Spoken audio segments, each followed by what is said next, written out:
বিশ্বভারতী পাঁচিল দেওয়াকে ঘিরে বিক্ষোভ স্থানীয় বাসিন্দাদের। মন্ত্রীর মধ্যস্থতায় হলো সমাধান। সুরশ্রীপল্লী থেকে শান্তিনিকেতন আসার রাস্তায় যাতায়াতের জন্য ওই এলাকায় দুটি বড় গেট বিশ্বভারতীর তরফে বসানোর কাজ চলছে। এলাকাবাসীর অভিযোগ, বিশ্বভারতীর তরফের এর আগেও যে ক্যাম্পাস এলাকায় বিভিন্ন জায়গাগুলিতে গেট বসানো হয়েছিল, সর্বসাধারণের জন্য সেই গেট বন্ধ করে দেওয়া হয়।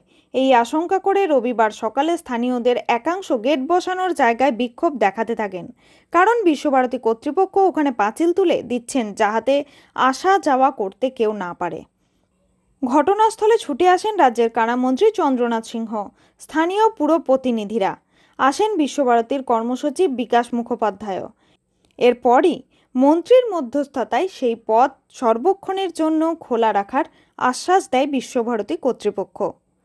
আপনি দেখতে পাচ্ছেন বিশ্বভারতী আমাদের যে দাবি ছিল যে এখানে তারা একটা গেট দেবো বলেছিল, সেই গেটটা তারা আজকে মানুষের জন্য, জনসাধারণের জন্য, এবং আমরা দাবি রাখলাম এই গেট থেকে থানা পর্যন্ত, যাতে শান্তিন থানা পর্যন্ত যাতে রাস্তাটা ঠিক মতন করা যায় এবং করেন।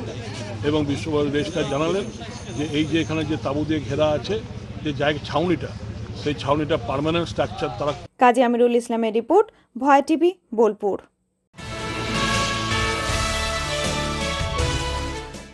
নানুর বিধানসভার অন্তর্গত গদাধরপুরে স্বেচ্ছায় রক্তদান শিবির উপস্থিত কাজল শেখ।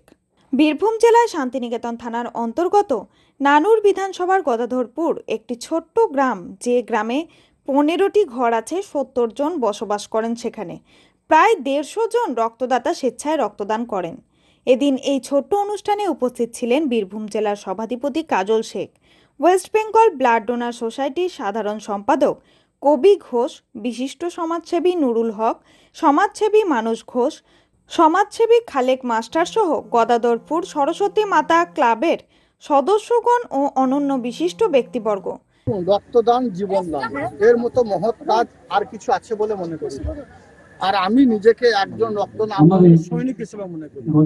তাই যেখানেই রক্তদান আন্দোলন হয়, যেখানেই রক্তদান শিবির হয়, সেখানেই আমি গিয়ে যারা রক্তদাতা তাদেরকে উৎসাহিত করার চেষ্টা করি। সেটাই করতে আজকে এসেছে।